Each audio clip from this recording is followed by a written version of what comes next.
Naam. Assalamualaikum warahmatullahi wabarakatuh. Waalaikumsalam.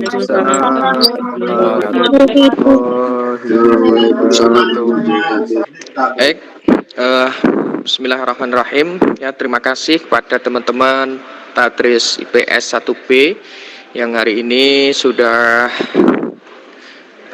memulai diskusi ya hingga sampai saat ini sudah selesai diskusinya, dan juga terima kasih kepada teman-teman yang sudah aktif ya tadi untuk berpartisipasi dalam diskusi, baik yang memberikan pertanyaan maupun yang membantu untuk menjawab.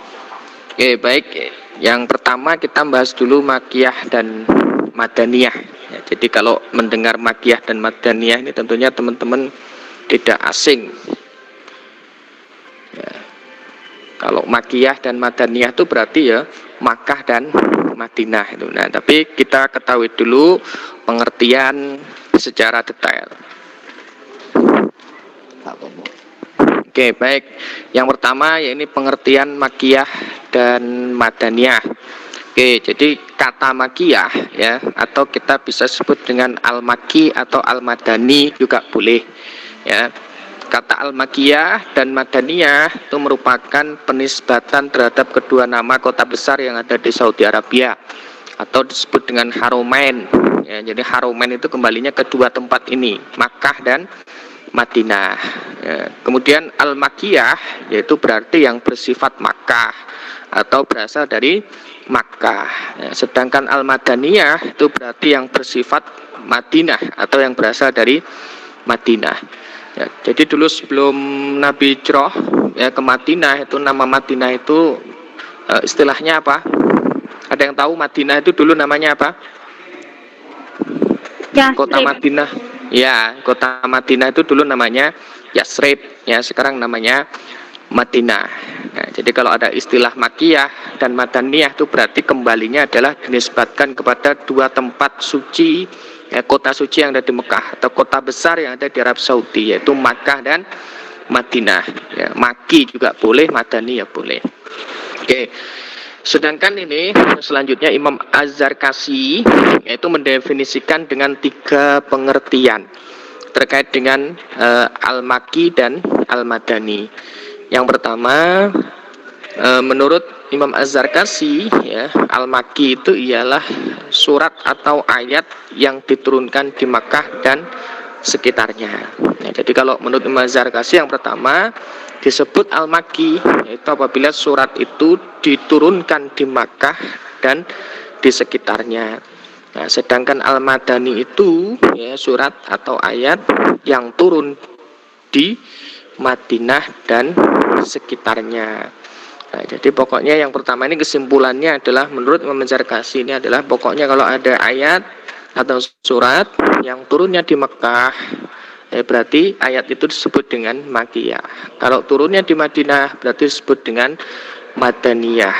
Nah, kemudian yang kedua, al-maki ialah surat atau ayat yang turun sebelum Nabi hijrah. Ya, jadi kalau menurut Imam Az-Zarkashi ya, pokoknya kalau ada ayat yang turun sebelum Nabi hijrah itu dinamakan al-makki. Nah, sedangkan al-madani ialah surat atau ayat yang turun setelah Nabi hijrah, walaupun turunnya itu di Mekah. Jadi kesimpulannya yang kedua ini menurut Az-Zarkashi itu pokoknya kalau ada ayat yang turun sebelum Nabi hijrah itu berarti makiyah. Nah, sedangkan setelah Nabi ini hijrah ya ke Madinah ya, meskipun turunnya ini di Mekah, berarti ayat ini adalah ayat madaniyah. Ini yang kedua kesimpulannya seperti itu.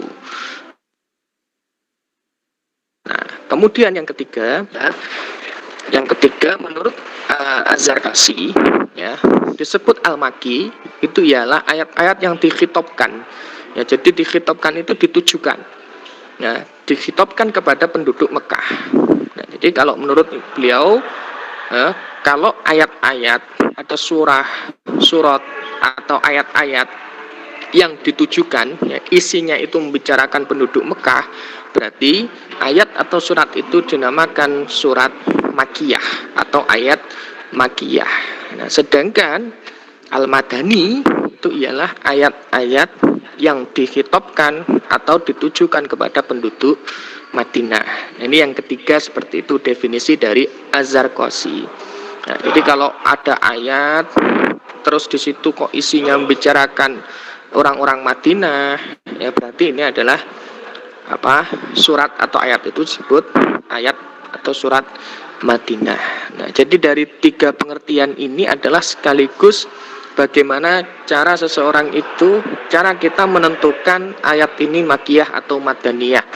Ya, jadi termasuk definisi dari Az-Zarqashi ini adalah sekaligus cara untuk mengetahui ya ini disebut makiyah atau madaniyah. Jadi saya ulangi lagi kesimpulannya ya. Jadi ada tiga cara untuk menentukan surat ini makiyah atau madaniyah. Jadi yang pertama, ya, kalau ayat itu turun di Mekah dan sekitarnya, berarti ini adalah ayat makiyah. Nah, kalau ayat ini turunnya di Madinah dan sekitarnya, berarti ini adalah surat madaniyah. Nah, ini otomatis yang pertama ini ya. Jadi otomatis. Pokoknya turunnya di Mekah ya berarti makiyah. Kalau turunnya di Madinah berarti ayat madaniyah. Nah, kemudian yang kedua, ya, cara mengetahui yang kedua yaitu disebut makiyah itu pokoknya kalau Nabi sebelum hijrah. Ya, ini kesimpulan yang kedua ya, cara mengetahui ayat ini makiyah atau makiyah atau madaniyah. Pokoknya kalau Nabi itu posisinya masih belum hijrah, berarti ayat itu yang turun atau surat yang turun itu adalah makiyah. Ya, sedangkan Nabi sesudah hijrah ke Madinah, walaupun ayat ini turunnya di Makkah gitu ya, tapi kok posisinya Nabi ini sudah berhijrah ke Madinah, berarti ayat ini dinamakan ayat madaniyah. Jadi bukan melihat lagi di mana turunnya ayat ini. Ya, jadi kita lihat dulu proses proses hijrahnya Nabi. Ya, jadi kesimpulannya yang kedua ini adalah ya pokoknya kalau ada ayat yang turun sebelum Nabi hijrah berarti itu ayat makiyah.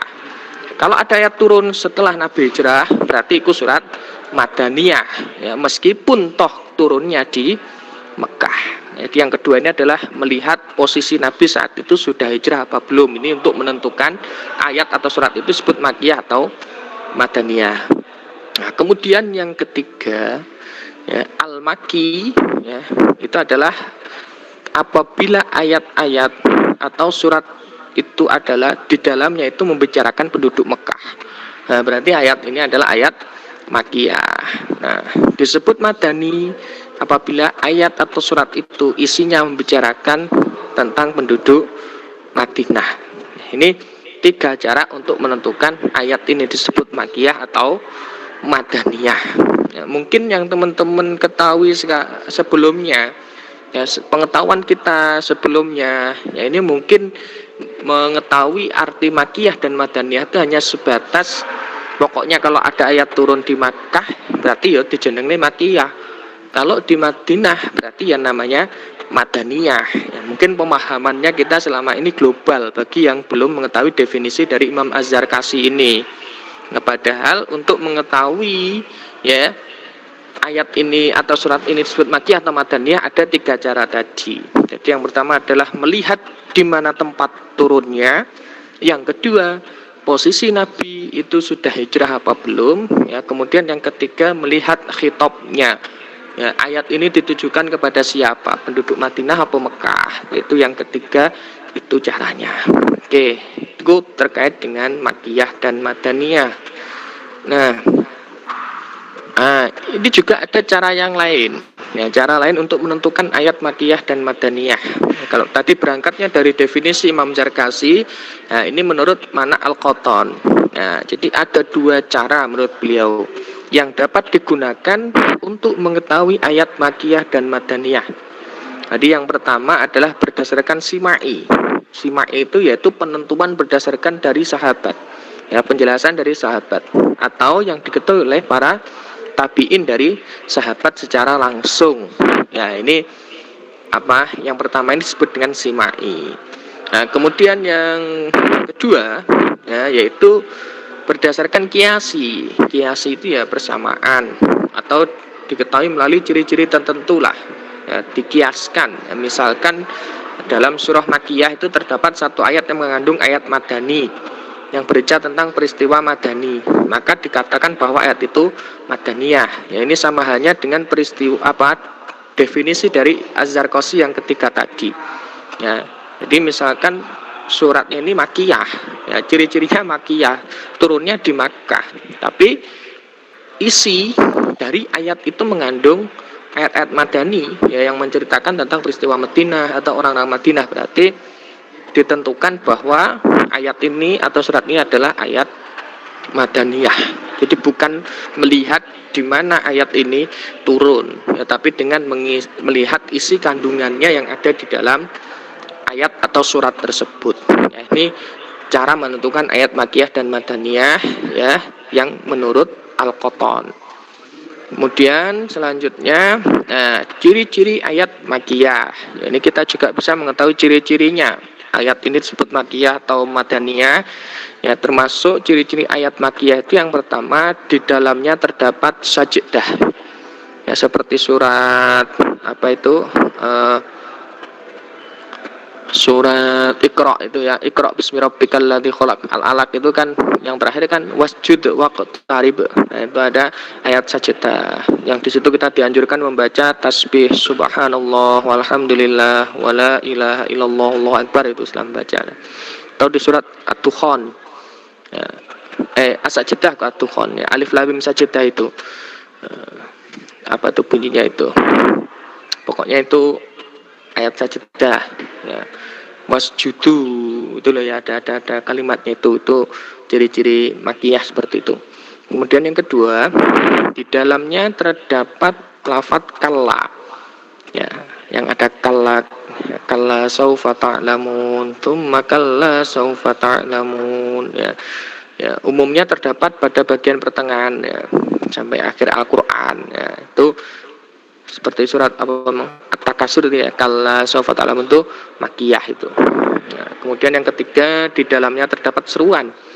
Jadi ayat-ayat yang berisi perintah seruan itu termasuk makiyah. Kemudian yang keempat, di dalamnya terdapat kisah-kisah para nabi dan umat-umat terdahulu. Ya, ini kecuali surat Al-Baqarah. Ya, surat Al-Baqarah ini bukan masuk makiyah karena surat Al-Baqarah ini adalah surat yang panjang-panjang. Jadi ciri-ciri makiyah itu adalah suratnya ya pendek-pendek. Nah, jadi kalau Al-Baqarah ini masuk kepada madaniyah karena suratnya panjang. Nah, kemudian yang kelima, diawali dengan huruf hijaiyah atau fawatihus suwar itu, seperti alif lam mim ra dan nun, ya, kecuali surat Al-Baqarah dan Al Imran. Ya, Al-Baqarah itu kan diawali dengan alif lam mim. Nah, itu kan bukan melihat pada huruf hijaiyahnya, tapi ciri-ciri yang bahwasanya surat Al-Madinah itu panjang-panjang. Ya, berarti Al-Baqarah itu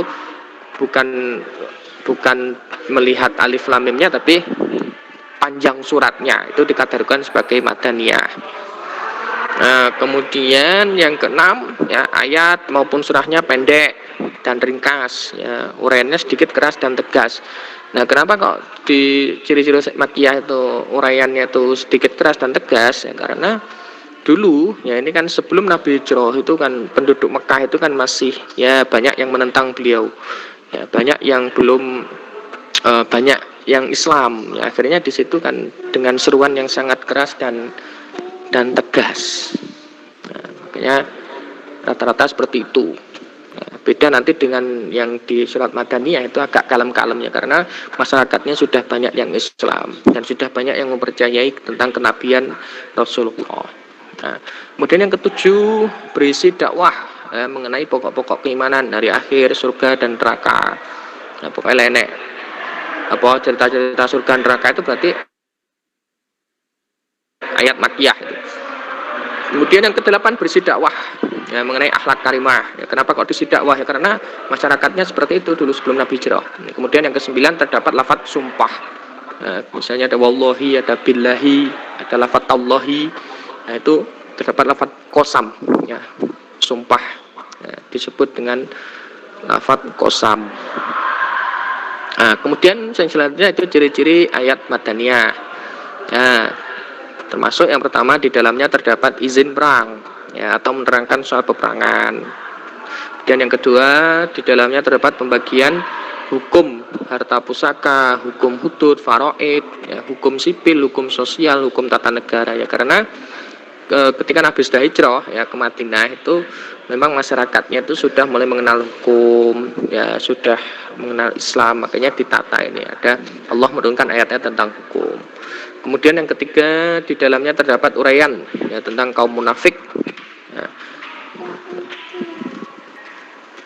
Ya, tentang kaum munafik. Kemudian yang ini kecuali surat Al-Kabut, ya, karena Al-Kabut itu ya termasuk suratnya agak pendek. Kemudian yang keempat, bantahan terhadap ahli kitab, ya, jadi sudah mulai membantah para ahli kitab. Kemudian yang kelima, umumnya memiliki surat yang panjang, ya, ini ciri-ciri madaniyah itu suratnya panjang-panjang, ya, susunan kalimatnya bernada tenang dan lembut, ya. Kenapa kok sudah bernada tenang dan lembut? Ya, karena masyarakatnya sudah tidak seperti dulu waktu, ya, Nabi itu masih dakwahnya itu di Makkah. Kemudian yang keenam, berisi penjelasan tentang bukti-bukti dan dalil-dalil kebenaran agama Islam. Ini ciri-ciri makiyah, ciri-ciri madaniyah. Lanjut. Nah, sebelum masuk kepada qiraat Al-Quran, mungkin ada yang ditanyakan dari penjelasan saya tadi terkait dengan makiyah dan madaniyah. Silahkan. Ada? Monggo, kalau tidak ada tak lanjutkan. Tidak, Pak. Tidak ada, ya. Oke, jadi intinya tadi teman-teman perspektifnya, ya, persepsinya terkait dengan pengertian makiyah dan madaniyah itu tidak hanya sebatas bahwasanya kalau makiyah itu berarti yang turunnya di Mekah, atau madaniyah itu berarti turunnya di Madinah, tidak. Tapi ada cara lain tadi, ya. Ya, berdasarkan proses hijrahnya Nabi, juga tadi melihat dari khitobnya itu, ya. Jadi khitobnya itu kalau ditujukan ke penduduk Makkah, ya, meskipun itu turunnya di Madinah, berarti ayat itu ada ayat makiyah. Walaupun turunnya di Madinah, tapi kalau khitobnya yang ada di ayat itu adalah makiyah, berarti ayat itu termasuk ayat makiyah atau surat makiyah. Oke, saya lanjutkan kepada qiraat Al-Quran. Ya, qiraat Al-Quran. Apa sih qiraat itu? Tentunya qiraat itu berbeda dengan Al-Quran, ya. Tadi sudah dijelaskan. Jadi kalau Al-Quran itu memang akar katanya itu adalah dari kata qara'a yaqra'u Qur'anan, artinya membaca. Ya, sedangkan qiraat, ya, sebagai qiraat itu ini pengertiannya ialah bentuk jamak dari kata qira'ah. Ya, kalau qira'ah itu jamaknya qiraat.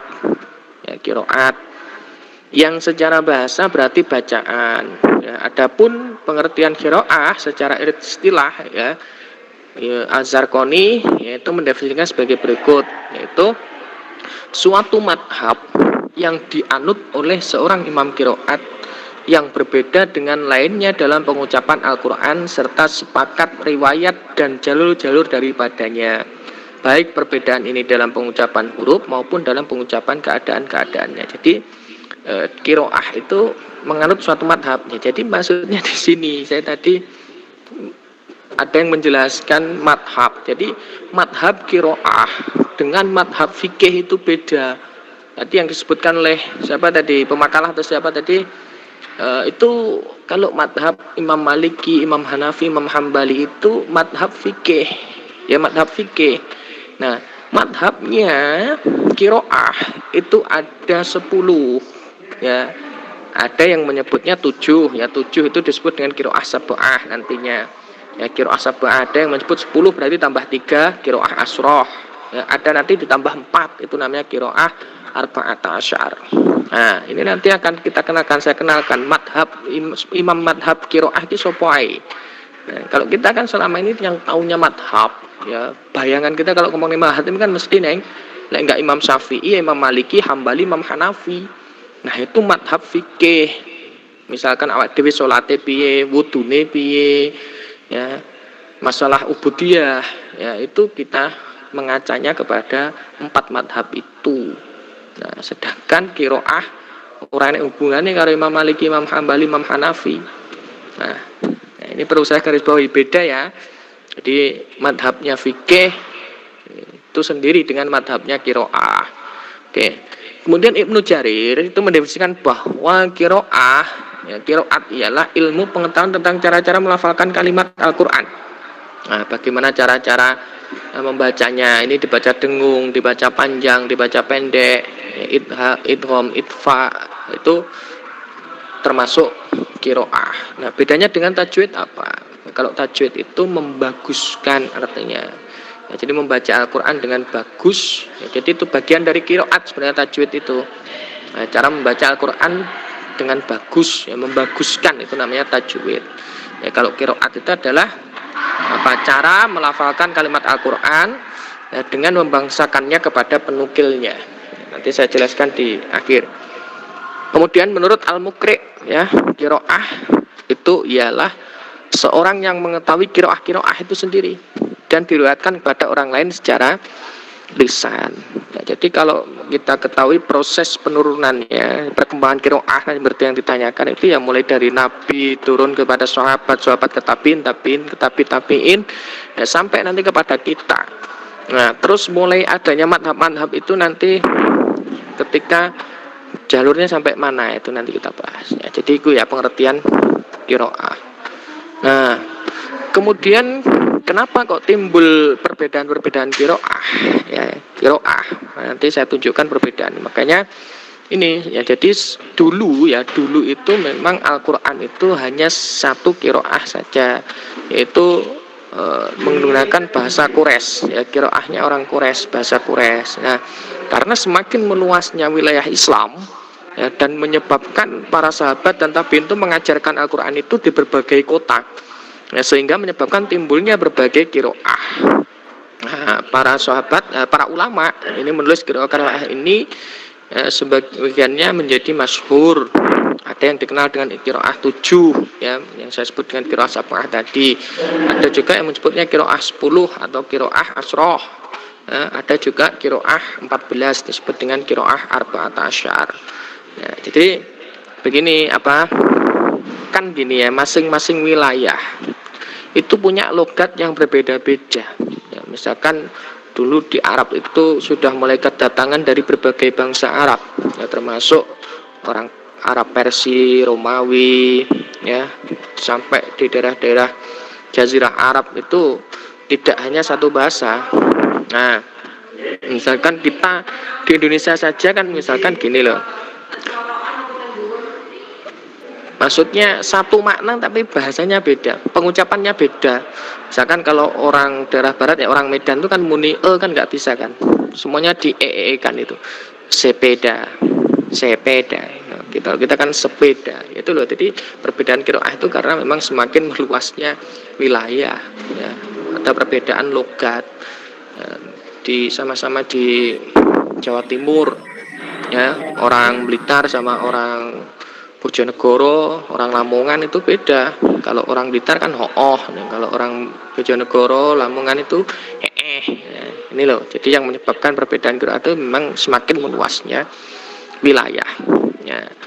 Kemudian secara sistematik, ya, para qori yang 14 itu di sejumlah lokasi beserta rawi pertama dan rawi kedua itu yang ditemani Ibnu Mujahid, ya, seperti yang dikatakan oleh Montgomery Watt sebagai berikut. Nah, ini adalah daftar imam kiroah, daftar madhab kiroah. Nah, ini saya kenalkan. Nah, jadi ini, nah, ada qori, ya, atau yang disebut dengan madhab. Ya, ada madhab, ada torikoh. Ya, kalau torikohnya yang kita pakai ini torikoh satibiyah. Nah, imam kiroah yang kita anut itu siapa? Ya, kita itu posisinya di yang nomor 1, 2, 3, 4 itu, yang nomor 5 itu, Imam Asyim itu. Coba perhatikan, di qori yang nomor 5, Imam Asyim. Ya, jadi madhab kiroah kita itu adalah Imam Asyim. Ya. Imam Asyim itu punya 2 murid, namanya disebut dengan rawi, ya, namanya Imam Hafiz dan Imam Syu'bah. Nah, jadi yang kita pakai ini adalah riwayat dari Imam Hafiz, ya, dari gurunya Imam Asyim.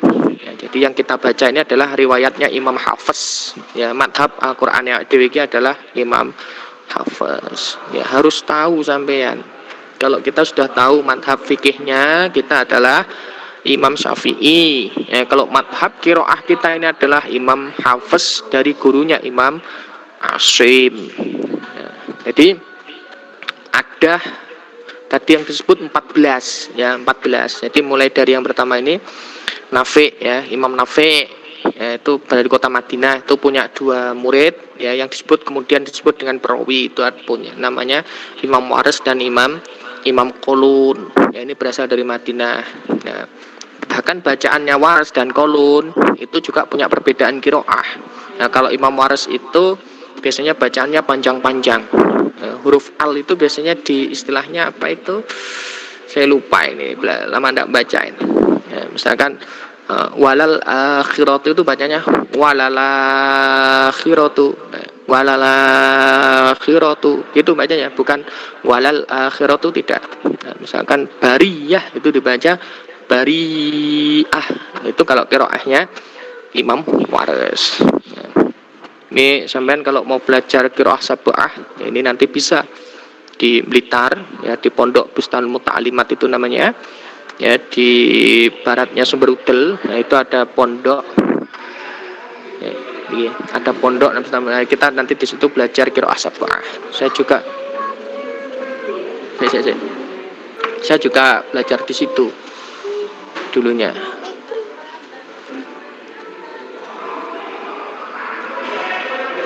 Nah, qiraah sab'ah.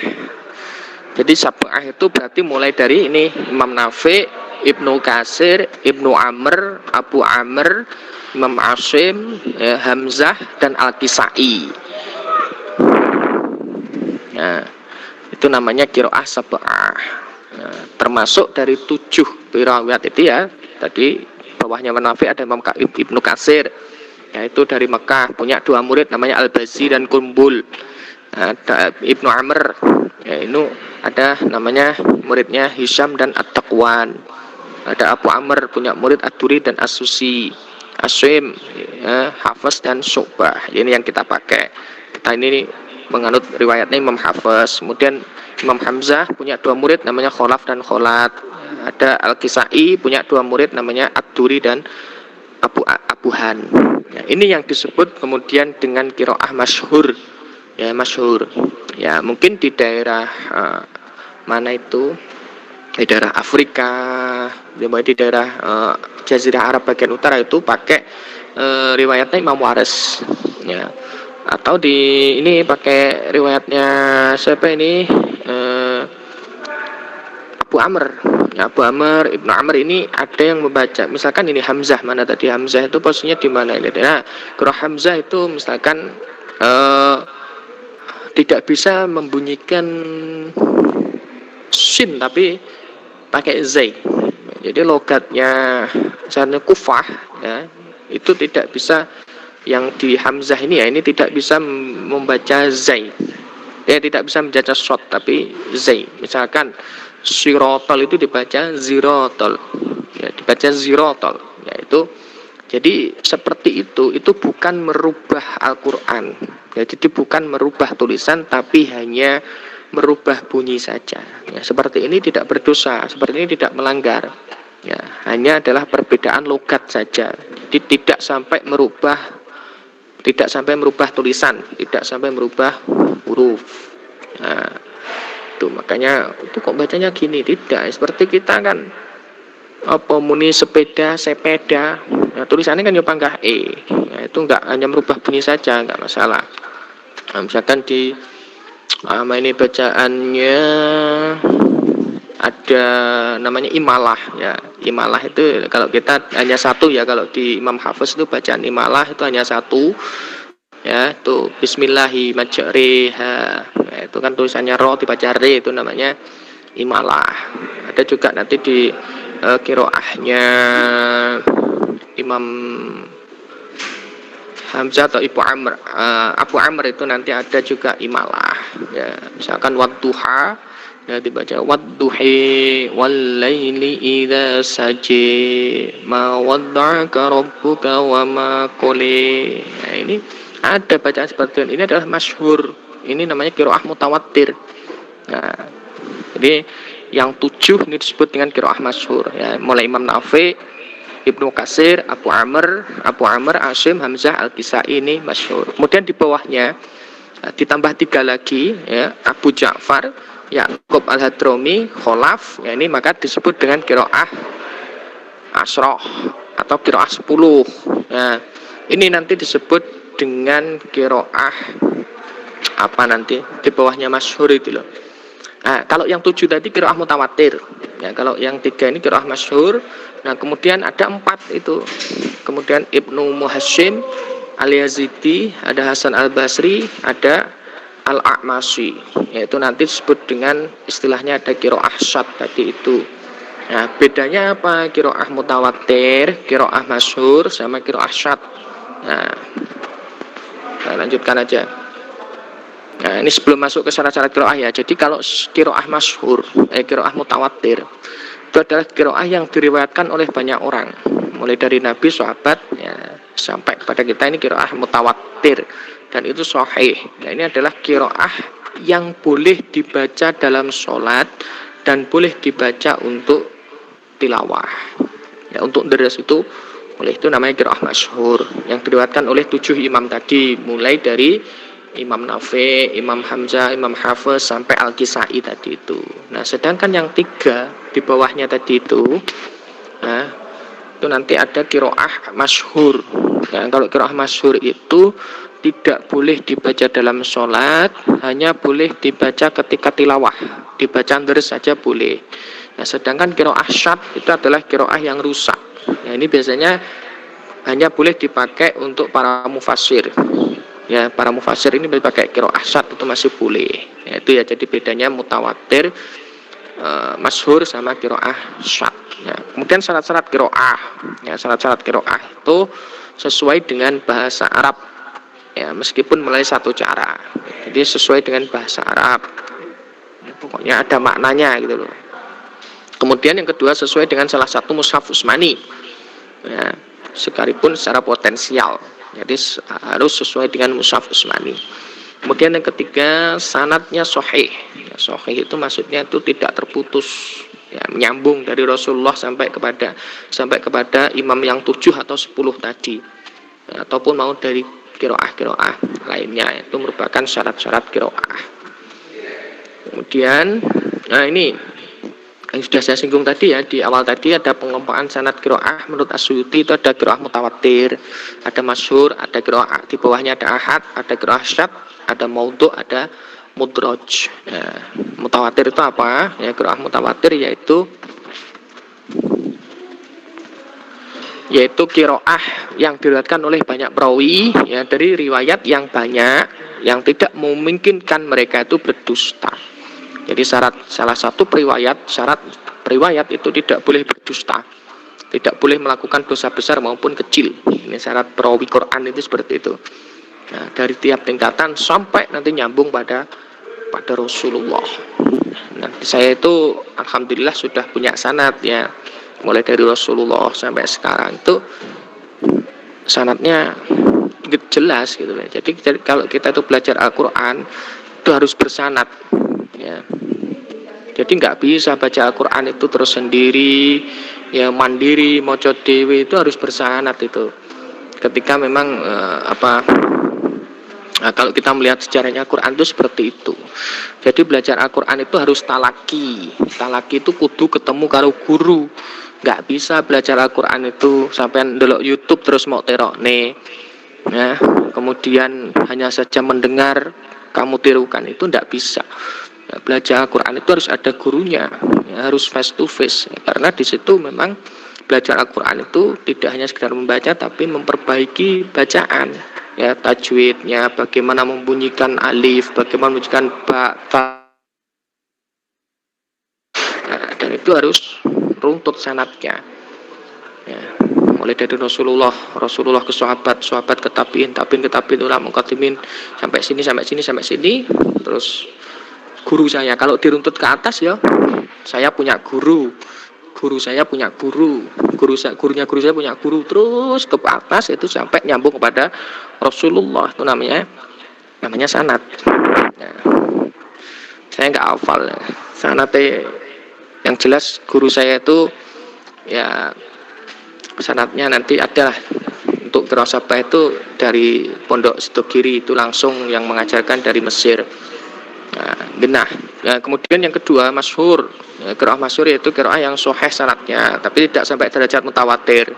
Kemudian ada qiraah ahad yaitu qiraah yang sanadnya sahih tetapi menyalahi Rasmul Utsmani, ya, tidak sesuai dengan kaidah-kaidah Arab. Kemudian qiraah sad ya tadi.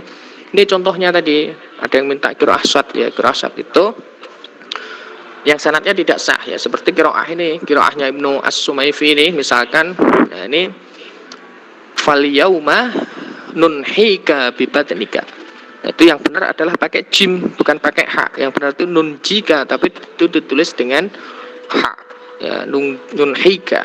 Ya, seperti juga ini litakuna liman khalifak. Ya, yaitu dengan fathah lamnya di farkah. Lamnya yang benar adalah kasroh ya, tapi di sini adalah fathah khalaifaka, yaitu pada lafaz itu khalifaka itu. Nah, litakuna liman khalaifaka. Kemudian yang kelima maudhu. Ya, maudhu itu ya berarti palsu ya, itu qiraah yang dibahasakan pada seorang tanpa dasar. Seperti qiraahnya Muhammad bin Ja'far Al-Khuzai. Ini yang dibangsakan pada Ibnu Hanifah. Contohnya ini innama yakhsyallaha min ibadil ulama'i, gitu yang benar, tapi ini adalah bacanya dengan lafaz Allah itu ditumah innama yakhsyallahu, dan pada lafaz ulama itu di fathah hamzahnya ya, ulama'a. Yang benar innama yakhsyallahi min ibadil ulama'i ya, tapi mereka ini diganti harokatnya, ini qiraah maudhu. Kemudian ada juga qiraah mudraj ya, mudraj yaitu adalah qiraah yang di dalamnya terdapat kata atau kalimat tambahan, jadi diimbu-imbui ya, itu namanya qiraah mudraj ya, seperti qiraahnya Sa'ad bin Abi Waqqas ini walahu akhun wa ukhtun. Sudah sampai situ saja itu ayatnya ya, kemudian ditambahi oleh Sa'ad bin Abi Waqqas itu menjadi walahu akhun wa ukhtun min ya, itu ditambahi ya, jadi itu pelompokan sanad qiraah menurut As-Suyuti. Nah, kemudian apa sih urgensinya kita itu mengetahui qiraat ya, perbedaan-perbedaan qiraat itu urgensinya apa dan pengaruhnya dalam istinbat hukum itu apa, berpengaruh tidak terhadap istinbat hukum ya, ketika dibaca demikian tadi, ketika dibaca sirotol atau zirotol, nah, itu bahkan juga sampai ada yang pengaruhnya terhadap istinbat hukum ya, contohnya ini menurut qiraah Nafi' dan Abu Amr itu dibaca hatta yadhurna. Nah, ini di surat apa nanti saya Al-Baqarah atau apa ini ya, kalau Imam Nafi' ya dan Abu Amr itu bacanya hatta yadhurna. Nah, sedangkan menurut qiraah Al-Kisai ya, Al-Kisai dan Hamzah itu bacanya hatta yatahharna. Jadi qiraah yang pertama itu disukun toknya ya, dan haknya itu didhammah ya, ini menunjukkan bahwa maknanya ya, kalau hatta yathurna itu maknanya adalah menunjukkan larangan menggauli wanita itu ketika haid. Jadi tunggu dulu sampai suci hatta yathurna. Berarti kalau kamu ingin menggauli wanita ya tunggu dulu sampai suci ya, ini esensinya terhadap pengaruh dalam istinbat hukum itu, dalam penafsiran itu seperti itu. Nah, kalau yang kedua ya dengan yang kedua ini dengan mentasdid tok dan hak ya, kalau dibaca hatta yatahharna, ini adalah perbuatan manusia dalam usaha menjadikan dirinya bersih ya, jadi ya mungkin setelah melakukan sesuatu yang mengharuskan dia itu harus bersuci ya, ini adalah proses untuk kebersuci, itu berarti hatta yatahharna itu maksudnya. Jadi sangat ada pengaruhnya terhadap penafsiran hukum ya, esensinya terhadap istinbat hukum ya. Kalau dibaca hatta yathurna itu tadi maknanya adalah larangan menggoli wanita ketika haid. Tapi kalau hatta yatahharna, bacaannya Al-Kisai dan Hamzah itu ya, itu adalah perbuatan manusia dalam usaha menjadikannya dirinya bersih. Nah, kemudian ya selanjutnya adalah perbedaan antara qiraah ini ya, ada yang lanya panjang dan ada yang lamanya pendek. Kalau dibaca lanya panjang, lamastumun nisa, dan juga mempengaruhi lamastumun nisa. Nah, perbedaan dalam istinbat hukum ya, qiraah yang pertama itu berarti mendukung mazhab Hanafi dan Maliki kalau lanya panjang. Kalau lanya panjang ya, berarti kalau lamastumun nisa, lanya panjang, itu berarti kalau bersentuhan yang disertai dengan syahwat itu batal. Jadi kalau Imam Maliki dan Hanifi itu bersentuhan kulit dengan wanita itu pokoknya tidak timbul syahwat, itu tidak batal. Itu kalau lamastumun nisa, ini ya, mendukung mazhab Hanafi dan Maliki. Nah, kalau qiraah yang kedua, lamnya pendek, lamastumun nisa, berarti ini adalah bersentuhan kulit saja, ini akan membatalkan wudu. Jadi kalau mazhab Syafi'i itu pokoknya senggolan ya, kulitnya laki-laki dan perempuan, meskipun tidak ada syahwat itu tetap batal. Ya, makanya kalau artinya la yang panjang dan la yang pendek itu punya arti, kalau la-nya itu panjang itu artinya tidak. Kalau la-nya pendek itu artinya sungguh. Makanya ketika kita berzikir membaca lafaz la ilaha illallah itu harus hati-hati. Ya, sampean ngati-ngati lek maca la ilaha illallah itu. Tapi lek sampean bisa khusyuk ya tidak apa-apa. Tapi kalau tidak khusyuk, ya ini bisa berbeda artinya sudah beda ini. Kalau dibaca la-nya panjang, la ilaha illallah, la-nya panjang artinya tidak ada Tuhan selain Allah. Tapi kalau bacanya pendek, la ilaha illallah, itu nanti sangat fatal artinya, sungguh ada Tuhan selain Allah. Jadi gitu nanti artinya. Nah, makanya penting ini ya. Jadi kalau membaca Al-Quran, ya, makanya kenapa kok ada orang yang bacanya kok keras? La ilaha illallah, la ilaha illallah, la ilaha illallah. Gak apa-apa sampean waca pendek, tapi yang penting harus syaratnya khusyuk. Ya, atine mantep, nyambung gini Gusti Allah. Atine nyambung gini Gusti Allah itu enggak apa-apa. Ya. Khawatirnya itu ketika bacanya salah, wis enggak khusyuk. Nah, la ilaha illallah, la ilaha illallah enggak khusyuk. Apa? Lisannya bicara la ilallah, tapi hatinya itu gelambiang kong tinti, pikirannya kemana-mana, ini kan fatal. La ilallah artinya menjadi sungguh ada Tuhan selain Allah. Makanya lek dikir ya lek gak iso khusyuk alon-alon aja. La ilaha illallah. Nah, ini sangat berpengaruh ini. Kemudian yang ketiga yaitu perbedaan qiraah Imam Nafi ya, Imam Nu'amar dan Al-Kisai itu membaca arjulakum. Ya, kalau Imam Nafi, Abu Amr dan Al-Kisai itu bacanya arjulakum dengan fathah lam. Nah, adapun Ibnu Katsir, Abu Amr dan Hamzah itu bacanya arjulikum dengan mekasroh lam. Nah, kalau qiraah pertama itu jumhur ulama itu berpendapat bahwa maksudnya arjulukum itu adalah arjulakum itu adalah membasuh kedua kaki itu wajib hukumnya ya, dan tidak menyamakan dengan menyapunya. Jadi cukup membasuh saja. Tidak usah diusap. Usah disuk-usuk itu kalau arjulakum. Tapi kalau dibaca arjulikum itu adalah menurut jumhur itu berpendapat bahwa yaitu wajib hukumnya menyapu kedua kaki dalam wudu. Jadi tidak hanya dibasuh saja tapi juga diusapi. Kalau maksudnya arjulikum wamsahu apa itu?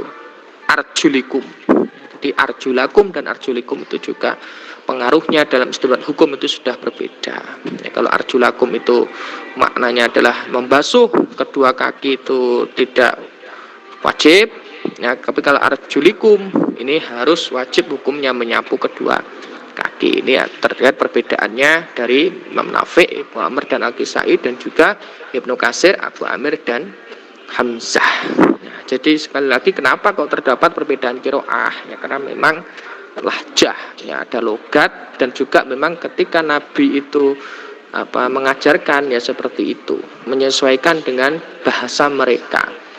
Nah, seperti hanya kita juga di lain daerah kan juga beda-beda itu kan logatnya, jadi itu ya, ada dikenal dengan istilah qiraah sab'ah ya, qiraah asyrah, kalau tambah 4 berarti qiraah arba'at asyar. Nah, dan tentu sekali lagi ya, madhab fikih itu berbeda dengan madhab Al-Quran ya. Saya saya balikan di awal tadi ya. Jadi kalau ada ini 14 ini ya, mulai Qori, mulai Nafi, Ibnu Katsir sampai Al-Masyi itu berarti imam ya, atau madhabnya dalam ilmu qiraah. Ya. Kok sampean ngarang madhab ya, bahas qiraah, ngomongin madhab di situ kok langsung nangkapnya kok kepada madhab Imam Syafi'i, Hambali, Hanafi dan Maliki. Ya, ini belum tahu berarti sampean. Ya, pahamnya berarti mekur madhab fikih tok. Ya, madhab Al-Quran belum tahu. Nah, makanya saya kasih tahu sekali lagi ya, yang kita pakai di Indonesia ini adalah riwayatnya adalah riwayat Imam Hafiz dari gurunya Imam Asim ya, yang kelima itu ya, Imam Hafiz ya, yang bacanya pokoknya kayak sing diwaca itu ini namanya Imam Hafiz. Nah, terus kemudian ada Thariqah ya, Thariqahnya namanya Thariqah Syatibiyah namanya. Nah, kalau kita di dalam masalah tasawuf ya kan ada thariqah macam-macam ya, thariqah qadiriyah wa nasyabandiyah ya, macam-macam ya, ada thariqah itu ya dalam rangka untuk wasilah kepada Allah ya itu. Nah, tapi kalau di dalam Al-Quran itu ya sekali lagi imamnya ada itu ya, ada 14 itu, tapi yang mutawatir ada 7 ya. Jadi harus tahu ya, selama ini kita baca Al-Quran tok tapi gak pernah paham ya, madhabku maca Quran ki sapa ya, thariqahku ini apa ya. Baik, saya akhiri aja untuk pertemuan hari ini ya. Semoga apa yang saya sampaikan tadi ya, tambahan tadi bisa bermanfaat dan bisa menjadikan pemahaman ya bagi teman-teman ya. Insyaallah kita lanjutkan lagi hari Kamis depan ya, tetap di jam yang sama, tentunya dengan materi yang berbeda. Baik, saya akhiri, kurang lebih maaf. Assalamualaikum warahmatullahi wabarakatuh. Waalaikumsalam warahmatullahi wabarakatuh.